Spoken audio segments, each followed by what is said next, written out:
Hello, and welcome to a new episode of SportsDay Rangers. I'm John Blake. And I'm Evan Grant. Are the bats finally waking up? Well, the Rangers went 3-3 over the last week, but the headlines on the club, a little bit skewing negative. Josh Young is at AAA, and Kevin Pillar had some things to say on his way out while announcing his retirement. Plus, former first baseman Will Clark joins us, and I'll have a look back at the 1996 season when the Rangers finally won their first division title, but it wasn't easy. Why didn't you say we are thrilled that Will Clark will join us? I guess I didn't think of it. Yeah, well, exactly. If you're listening to it for the first time and you haven't heard our witty banner, this is our weekly spinoff of the Dallas Morning News SportsDay Insider podcast. You can find it in the SportsDay Insider feed wherever you consume your podcasts. If you want to interact with the show, you can reach each of us on X. I'm Ranger Blake, and Evan is at Evan_P_Grant, and we'd like your questions. Did you get any questions in your mailbag after your plea last week? I think I might have had one. I need to go back and see if I can find it. But please send us questions. We want to hear from you. We want to solve all of your issues. If you can't get to me on Twitter, you can always get to us at my email, egrant@Dallas News, or you can reach out to the Dallas Morning News on any of the paper's social media channels. So the All-Star selections for the 2025 All-Star Game next week in Atlanta were announced the other day. And frankly, I mean, I'm not as in tune to the All-Star. The last 2 years have been quite an All-Star crush for me. 2 years ago in Seattle, the Rangers dominated the game with 5 starters. And then, of course, last year in Arlington, it was nonstop for about a week, and Bruce Bochy was the manager of the team. But Jacob deGrom was picked for the 5th time. It's a great story, coming back for his first All-Star selection since 2021. I think, what do you think of the selections? Should the Rangers have had somebody else? And what about deGrom? Does he have a chance to pitch in the game? I really do wonder what the situation is going to be with Jacob. I know he has made it very public that he's thrilled about this and wants to be able to share it with his family. And I don't know if that just goes to the experience of being around the All-Star atmosphere and being at Home Run Derby and all of that, or if he wants them to see him pitch. If I'm him and I'm the Rangers, I probably would want to dial that back, especially given the workload that he's had. But it's one inning. It essentially would be on a bullpen day. And listen, the last time or maybe not the last time, but in 2016 he pitched 1 inning, just needed 10 pitches to strike out the side. So it'll be a great story if he does. I won't be surprised if he doesn't pitch. And as far as the other Rangers, look, I think there were 4 guys that had good All-Star cases, but it's not enough. In the case of Josh Smith, the one position player who had something of a case, there's no position for a utility guy. And unless you add that to the players' vote, like utility guy, I think he's always going to come up short because you look at all the positions he played, there's 2 guys at each of those positions who were definitive All-Stars and belonged. And so the only way he would make the team would be as a utility guy or as if the Rangers didn't have a pitcher and they needed a designated All-Star, he could have been there. Hobie Milner has had a great first half, but it's hard to get a middle. Situational middle relievers, it's not, they don't get voted by the players. Correct. I mean, it's that's starters and closers. Right. That's it. And then, Nathan Eovaldi also had a great case. But I think when you miss a month, and as strong as the pitching field is this year, when you miss a month, that's going to work against you. And, he doesn't have enough innings to qualify. If he did, his ERA would be the top. But he has missed a month at this point. And so I think, quite frankly, the Rangers are fine without him being there. And I'd love for Nathan to get another All-Star bid. But I think that you can't argue that there were any mistakes any egregious mistakes over him in the All-Star pitching selections. And I think the way the selections go now, the players do a great job at picking the pitchers and the reserves. They get the right guys there. It is a much different vibe than the All-Star used to be 15 years ago, where you did get, aging stars that kept getting voted in and making all-star teams. I realize from MLB, would you rather have a Mike Trout or a Bryce Harper or somebody like that at your game? But you're getting the best players, and frankly, that's who should be at this all-star game, are deserving players from 2025. And look, MLB has the ability now to name legends. And correct. Clayton Kershaw has been named to the all-star team as a legend. So if they want to do that, they can do that. But I do think that in terms of the guys who are having the best seasons, the all-star process is about as good as it's ever been. And I do think, to that point too, John, I think that fans, I don't want to say more educated, but I do think that fans get the starters mostly right. If not the right guy, certainly somebody who's in the picture, and then the other guy who's going to end up playing more at bats probably gets voted in by the players. And we're going to talk Ranger All-Star memories next week. I've got a couple of stories where I might have gone off on a selection of an MVP one or two times, but we'll get into that more next week. So let's talk about the Rangers as they stand. They've gotten Evan Carter, Jake Berger, Wyatt Langford back in the lineup. Looked pretty good offensively on Saturday night at San Diego. Last night had a chance to break it open there early in the ball game. Against an opener and in a bullpen game. And Jake Cronenworth made a really nice play. But what is your assessment here of this lineup? And Bruce Bochy had a pretty set lineup for the weekend in San Diego. Yeah, I think this is as close to let me walk that back. I just think that right now you see these games, you see Friday's game, you see Sunday's game, and you say you've seen this game over and over and over again, that the Rangers don't either tack on when they take an early lead or they have no real ability to come back when they face a deficit. And that's been the case over and over, and it's why he's sitting here at 90 games as we go into the week. They were 40 and 44 and 46. They've had ample opportunities to get back over the hump at 500, and they just haven't taken advantage of it. And I just think, we're another 10 games past the midpoint in the season. This team has continued to show that this is who they are. And for me, the concerning point now is you look at Seattle. Seattle's 4 games ahead of the Rangers now in the American League West.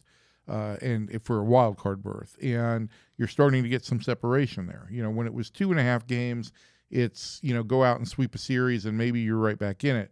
When it's 4 games, you've got to have a really good week, and the Rangers just haven't shown the ability to play extended winning baseball. And speaking of the American League West, as we speak, the Rangers now have 7 games in their own division. They'll play the Angels 4 times and then a big weekend series in Houston. But the Angel games are big, too. And you've got your big 2, deGrom and Eovaldi, starting 4 of these 7 games. So the Rangers really do need to make a little hay here and show that they've got a legitimate chance to at least be a wild card team. And I think it's really, 4 and 3 would be a nice week. But I really think it's important that the Rangers win 5 of these 7 games and go into the break above 500. I think when Chris Young and Ross Fenstermaker sit down at the break and actually have some time to really calibrate where this team is, it sure would look a lot better if they finally gotten over the hump with a good week in the division on the road, all of which have been problems for this team. I think this team is now 10 games under 500 on the road. You do that and you go into the break, it changes the perspective. But I've yet to see a reason why I think the Rangers are going to be able to run off that kind of week. Okay, before we bring Will Clark in, let's just address for a minute some of the comments that Kevin Pillar made. And he wasn't with the team very long. He was hurt for a good part of that. And, I think you and I have talked, chemistry is what it is. And you don't see teams that are struggling, very few teams have whatever it is, good chemistry or whatever. And essentially, this is a lot of the same guys who were here in 23 when everybody was talking about the card games and everything like that. look, and the card games in 23 and some of the other things didn't really develop until late in the year. Right. All of the elements that Kevin talked about, I'm not going to dispute any of them. The idea that there aren't guys just sitting around talking baseball a lot, we certainly don't see that. But I do need to make it clear to people that what the media sees is just a glimpse. And you know this better than I, especially in this clubhouse, which is huge. And there are much more player amenity and not just amenity, but workstations for players to go and do their pregame stuff. And listen, if Corey Seager isn't in the clubhouse and he's not taking batting practice on the field, let me assure you, it's not like he's taking time off. He spends good 2 or 3 hours every day on the phone, FaceTiming with his hitting instructor to work on his swing. I think the bigger issue for this club is not so much like what happens in the clubhouse. I think it's the thing that Chris Young addressed earlier, and that's the lack of team connectivity in the dugout during games. It's part of why I think iPads were taken out of the dugout for a few days, is there was some need to coax this team. And I've said this in other interviews, John, that I don't think it's just isolated to the Rangers. I think Correct. This is throughout baseball. And I'm really interested to talk to Will about what he sees as a hitting artist, what he sees in the game. But I think that the idea that this team is a little bit individualistic in the way it approaches the games, I think you can see that on the field. I don't think you need some great sense of eyes inside the clubhouse to see that. But when it works, when everybody's having a good year, like they did in 23, it looks great. And, you say all you got to do is be ready at 7 o'clock. And when it doesn't work, then you're saying, well, what can we do to try and make it work? Coming up, our guest on the podcast is a guy who was a catalyst in the first extended run of success in club history. Will Clark spent 5 years with the Rangers, winning division titles in 1996 and 1998. And we'll talk to Will the Thrill. I got the thrill in there for you. Coming up next.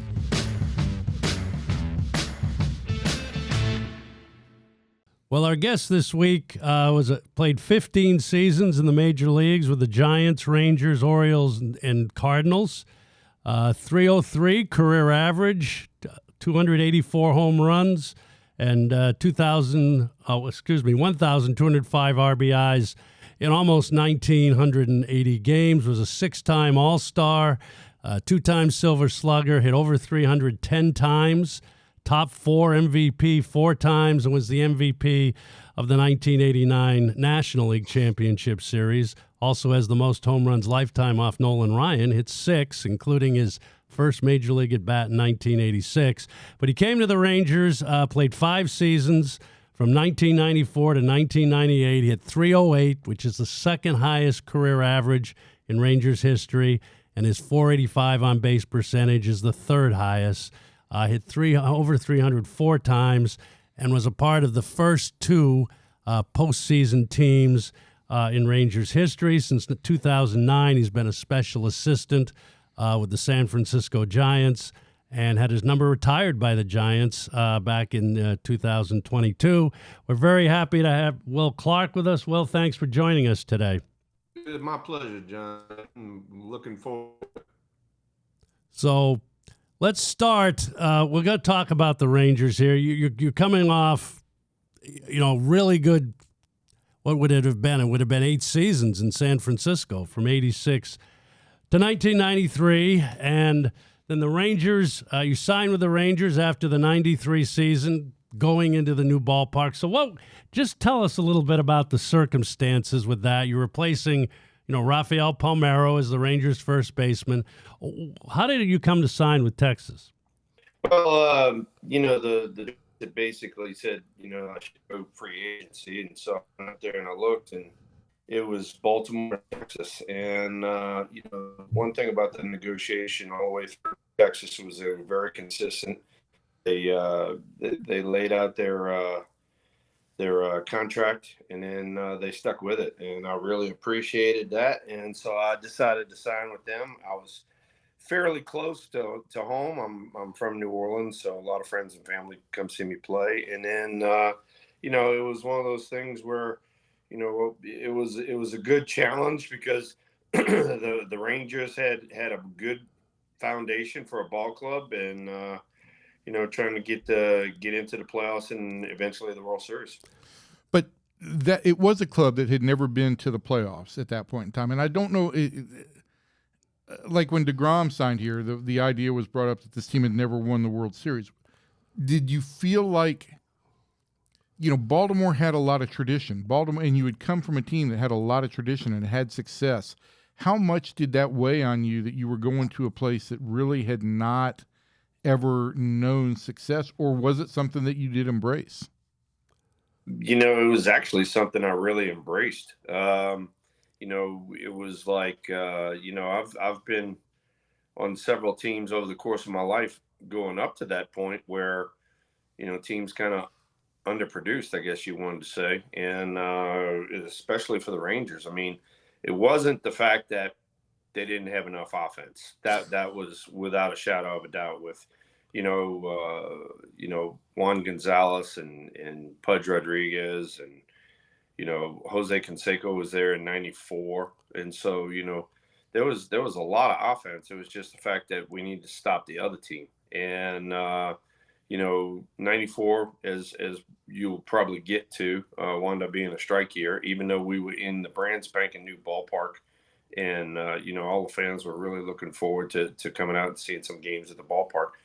And then 95 came along, and all of a sudden, over the course of that strike, I actually had a talk or two with our GM, Tom Grieve, and I told Tom, I said, we need pitching and defense. And over the course of the next year, he got it, and 96 became a completely different story. Well, and then during that transition, if you remember, Doug Melvin took over for Tom. And the first thing Doug did was he hired Johnny Oates.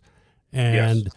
What kind of change? And we can compare 94, 95, but did you see, obviously the first part of 95 was very tumultuous with the replacement players and you guys not getting back till April. But did you see in 95 that this team with Johnny at the helm could be the start of something special? I definitely could see it being something special. Johnny was very mellow in his demeanor, but at the same time he had a lot of confidence and then a lot of emotion. Will, Johnny's been gone, unfortunately, for over 20 years, and there's an entire group of Ranger fans that have grown up not knowing really what this guy's contribution was to this club. You've described him as mellow. I also knew him as a guy who was very he was, I'd say, a little bit tightly wound around media for sure. But one thing that I thought he understood so well, and this plays into what you did so well, was let the players run the clubhouse. And I'm curious as to, like, from a leadership role, you were in a leadership role. How did what Johnny do empower you? I don't know if you needed to ever be empowered, Will, to be perfectly honest, but how did what his approach kind of work with your approach to policing the clubhouse? I was fortunate enough to have Dusty Baker as a manager in '93, and Dusty, kind of trusted his veterans to run the clubhouse, and so, that was pretty unique, and I loved doing that role because not only myself but also some of the other veterans would take up shop, and then all of a sudden you look up and you got, Mickey Tettleton and Mike Hanneman, people like that. So you had other veterans that really kind of stepped up and helped run the ball club. That way, Johnny, could manage the day-to-day stuff and not have to worry about the little things in the clubhouse. And another guy that did it later on in my career was Tony La Russa. He did the same thing. And so it's really a good formula if you get some veterans that are all on the same page and control while the manager oversees it. So, Will, talking a little bit about that '96 team, and we had Rusty Greer on a few weeks ago. Technology worked better for Rusty, by the way. Right.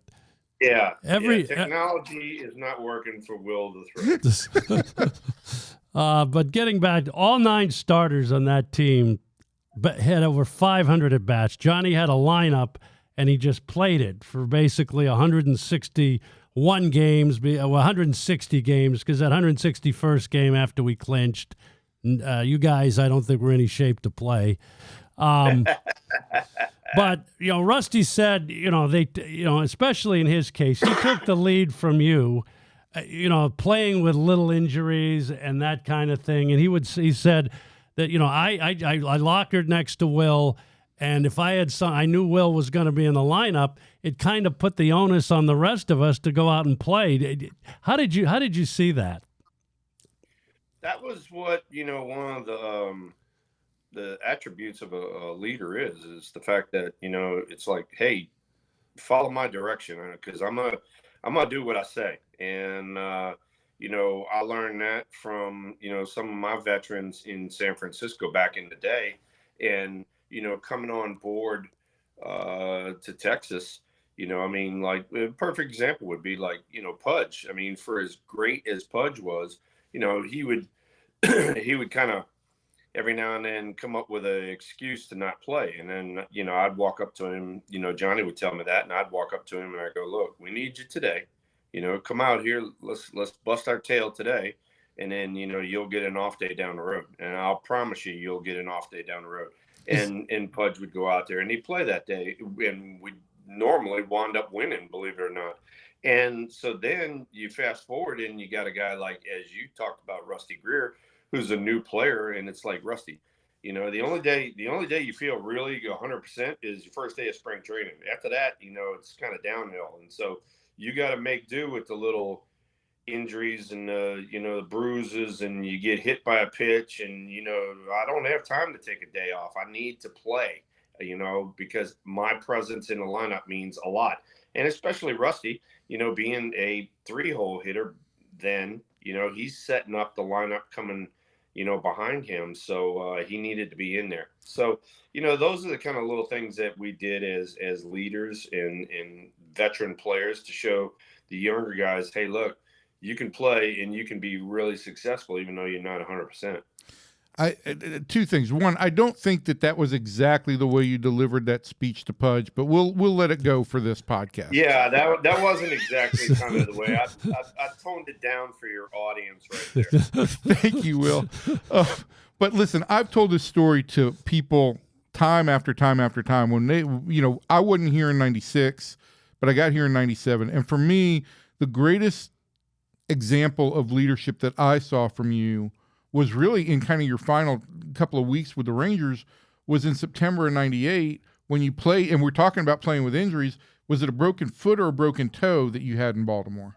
No, it was it was a broken elbow that I had with the Rangers, and I played through it. No, but in Baltimore in September of 98, you had like a broken foot or a broken toe. You strapped on, I remember watching you during BP, you strapped on like some piece of plastic that you had cut off of one of Pudge's old shin guards. You went out there, and that night you had 2 infield hits, right? This is a team that's down. You were bothered by plantar fasciitis that year. That was what it was.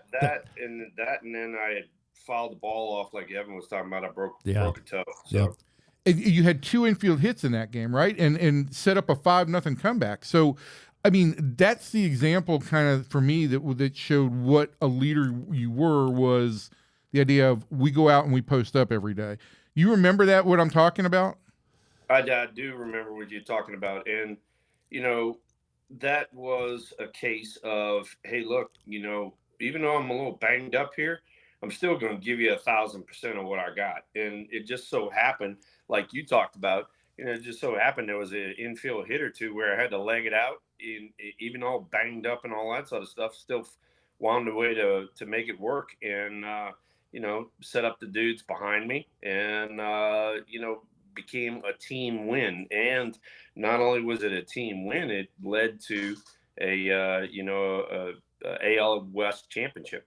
Yeah, I mean, I think everybody had almost given up on that team with about 20 games to play, and you guys really came back after that stretch. That was a 5-0 lead that they overcame in Baltimore. Right. And in the 9th inning, Will legs out an infield hit, and Pudge then hits a home run to give it a 6-5 lead. Right. Yeah, man. I remember when Pudge hit that ball. I was on first base, and the first thing I thought about was, oh, good, I get to jog. I don't have to hustle. And that team, that 98 team, Doug Melvin turned over the left side of the infield at the trading deadline with Royce Clayton and Todd Zeal, and went out and got Todd Stottlemyre. But that leads to the question, and the 2 years you were there, not being able to get over the hump with the Yankees, the 2 years, 96 and 98, those Yankee teams were absolutely dominating. But it was a little frustrating, I would say, for the ball club that we didn't have more success in the playoffs, especially 96, which was really frustrating after winning Game 1 in New York. Yeah, no, we winning Game 1, and we were actually winning Game 2 late in the game, and wound up, giving up that lead. Had a few little walks and a blooper or two here and there. But, if you look at it, I'm definitely one of those guys that look myself in the mirror and, I'm able to say, hey, look, I did a good job or I did a terrible job. You need to do a little bit better. And, both the 96 and 98 teams, we were really good. Don't get me wrong. We were really good. But, the Yankees wound up winning the World Series both of those years. They were a little bit better than us, and they executed at the times that they needed to execute, and we didn't. So, for those reasons, we didn't win the World Series. But 96 especially, that was the first ever championship in Ranger history, going back to when they were the Senators. And so, it is definitely a source of pride for me, knowing that, as Evan and I talked about a minute ago, was, coming to Texas and wanting to win, and we won. And the first ever time that the Rangers won, and, you're talking about baseball in September instead of talking about the Cowboys. Well, I can't let you go without asking you a very simple question. I know in your role now with the Giants, you do a lot with hitting, and I know the Giants have in the last couple of months have gone through some struggles with hitting. But let me just ask you a very general question here. What do you think of hitting in Major League Baseball today? Well, to put it mildly, it sucks. You and John both know, because you alluded to some of these names. You're talking about, Rusty Greer, myself, Juan Gonzalez, Pudge Rodriguez. You're talking about four guys right there that are all 300 hitters in one lineup. And, now, last year in the National League, there were four 300 hitters in the whole league. So that just speaks volumes for itself right there. People talk about, there's more velocity and, you got to deal with that. That's, if you face velocity on an everyday basis, you're going to get used to it. It's the fact that, guys look at themselves now and they think everything is mechanical. Oh, well, my hands didn't do this or my feet didn't do that. No, man, it's the fact that, you're not adjusting to how they're pitching you. If they're pitching you up, you need to get your hands higher. If they're pitching you away, you need to get a little closer to the plate. If they're pitching you in, back off the plate. And none of that is being done right now on a Major League basis. You find that hitters that you work with, and I don't want you to slam any Giants hitters, but I don't care. I'll throw anybody under the bus. I know you will. But like for me, the thing that you just said is in game and almost sometimes pitch to pitch adjustments. And it feels to me like what I watch in the game now is, like you said, everybody is focused on the mechanical, on the swing, and not what do I need to do to get this ball in play or advance the runner. Do you see fewer team at bats? That is so correct right there. For me personally, I want to see guys that grind and put the ball in play and look, make the opposition field the ball as much as possible, and they're going to throw one away here and there, and then that leads to a big inning. Instead of being okay with a strikeout, swinging out your ass when you got two strikes, and then just walking back to the dugout like, oh, okay, that's okay. No, it's not okay. It's part of a good hitter is grinding and finding a way to put the ball in play. You won't have any recollection of this, but first year on the beat in 97, we're in Seattle, that house of horrors, and my aunt had just passed away. I was very close with her, and I couldn't get back to Atlanta for the funeral. And I'm sitting in the dugout. I had come down there early and was just sitting in the dugout. I was sad, and Will comes out, and I my awful impression of you is this very high pitch, like, "What are you doing out here?" And I said, well, I'm not in the mood for anything like this. And then Will said something like, that's a problem with Seattle. The rain puts everybody in a bad mood. And he walked off. And like, I was in this horrible place, and all I could do was kind of laugh. So I appreciated that, and it stayed with me for 30 years. I appreciate it. Thank you. You know, one of the things, and you know, I learned this in San Francisco, and I tried to teach my teammates in Texas was, hey, look, you know, you go out there and you do a job, and you do it whether you succeed or whether you fail. But people need to know, and so you have to be in front of your locker every day and answer questions. If you're the hero, oh yay, everybody's gonna pat you on the back, how great you did. If you're the GOAT, you know, and you just made an error and cost us a ball game, you better be in front of that locker too and accept responsibility. And a lot of my teammates did that, and I got to tip my cap to them for doing that. And you set an example. I will say this too. You set an example because, and I said this to Rusty, I think that Rusty picked out so much of what you brought leadership-wise. And then in Rusty's last couple of years, Michael Young got here, and I think Michael really took up from Rusty things that he had gotten from you. And I think for really 25 years here, there was this very easy to delineate line of what it meant to be the clubhouse spokesman. And you just described it entirely. Is you're in front of your locker, you answer questions, not so much because I need quotes for the newspaper or anything like that, but because if you don't answer questions, then you're forcing somebody else on your team to answer questions for you. And that's not a position you want to put teammates in. Exactly. And, you know, you hit the nail on the head right there. And, you know, if you're a grown man, act like a grown man. Don't act like a little baby and go run and hide. No, stay in front of your locker and face the music, whether it's good music, whether it's bad music. And guess what? It all has to do with, you know, your performance out on the field. And if you don't want to face the bad music, well, then do a good job out on the field. All right, well, this has been great, Will. Well, as a PR guy, just saying, I really appreciated the 5 years you were there because you stood up and you set a good example for the team. But he gave you unmitigated crap too, John. Yes, he did. But that's And well, I mean, you know, we still got to have a little fun. Right, right, and that doesn't happen anymore. Players are not like that anymore. So, and John, thank you for all of those years of service for the Rangers. Now you're still doing it. I can't believe it. It's unbelievable. Yeah, I can't either. So,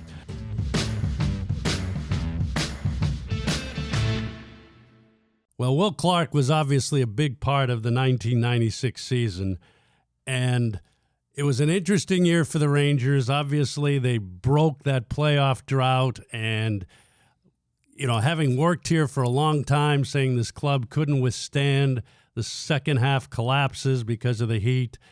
It was interesting how the club actually won the division that year. Rangers were in first place every day in 1996. They got off to a 6-0 start. They swept the Red Sox and their former manager, Kevin Kennedy, right out of the gate. And on September 11th, they were 83-62 with a 9-game lead. And from that point on, things got a little hairy. The club lost 9 out of 10, went to Seattle as part of that. And at that point in the Kingdome, it was a house of horrors for the Rangers. Doug Rader, I think, called it the Voodoo Palace when he was managing. Lost 4 straight there. And on September 20th at California, there was still the California Angels. Rangers had a 5-4 lead with 2 outs in the bottom of the 10th inning. Mike Stanton was on the mound. Garrett Anderson hit a 2-run double, and it was crushing. Lost to the Angels 6-5. Rangers have a game lead now. And I think a lot of us who had been around the team, and again, this is all very, subjective because the current team doesn't have all of these demons, but they're like, what if we blow a 9-game lead here and don't win the division? We had a 9-game lead with 16 to play. Well, bring in John Burkett, bring in Ken Hill. They stuffed it up the Angels on Saturday and Sunday, got our lead back to 2. Club goes to Oakland, splits 2, and then Burkett beats the Angels again in the final 4 games of the series were against the Angels in Arlington. He wins the Thursday game, and the Rangers' magic number, Evan, is at 1 at that point. and either a Ranger win or a Seattle loss. And I think at that point, again, it's kind of like the World Series last year. You didn't take a breath until it was 5-0, or until Simeon hits the home run in the 9th inning. And, of course, the Rangers, in typical Ranger fashion, they play their longest game of the season, 5 hours and 5 minutes, 15 innings. And at 11:52 p.m., the old manual scoreboard at the ballpark in Arlington, the final score goes up that the A's have beaten the Mariners, and they were playing in Oakland too, so it was a late game. And the crowd just kind of went nuts. The problem is the players could not. We were in the middle of this game. It was 2-2 in extra innings, and it was just the dugout was a little muted because there's not much you could do, and you still needed the win for seeding to some extent. So the Rangers go on and lose in 15 innings. Tip of 4-3, but then the celebration went all night, and it was so much fun in the clubhouse that night to watch these guys. And again, a monkey came off that team had pressure on it. They were playing for 35 years. Was it a snow monkey that came off there? No, that had already taken place, I believe, or maybe not. Maybe the snow monkeys were after with Nolan. But if you look at the lineup the next day. There were 9 new guys in the lineup. And that team, the 96 team, every starter had over 500 bats. Johnny Oates played the same 9 guys every day. And then you look at the lineup, and it's Kurt Stillwell, and it's Kevin Brown, the catcher, Benji, guys that never played or whatever, because these guys were in no condition to take the field for a day game. I had to do the notes. It was the PR guy's job is never done, but it was just and it was a great celebration for a team that played together all season long. Well, it's the one thing I feel like in Ranger history that I wasn't quite here for. 96 was the last year I covered the Marlins, and I had John Burkett for the first half of the year, and then had Rick Helling for the second. But I can't imagine what it was like, to be in year 25 and still trying to get that first playoff berth. And so I can only imagine, knowing what I know now about the angst of Ranger fans, how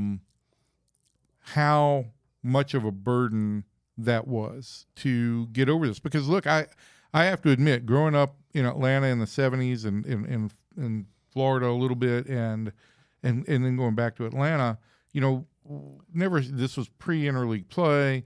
You never really saw the Rangers, and the narrative around the country was the Rangers were just they also participated, right?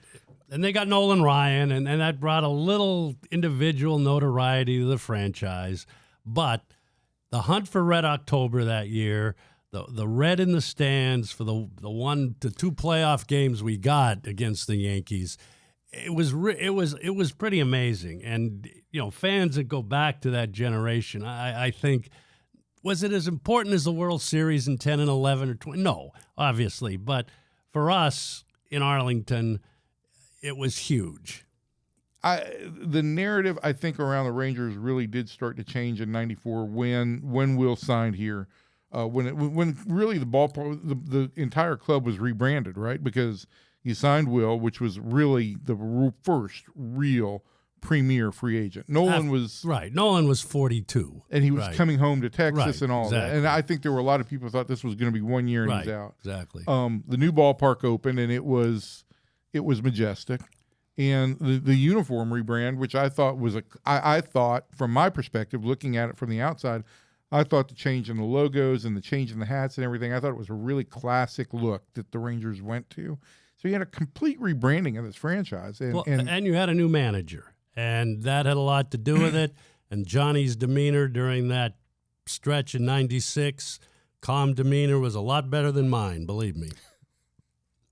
Yeah, calm would not be a word I would ascribe to you.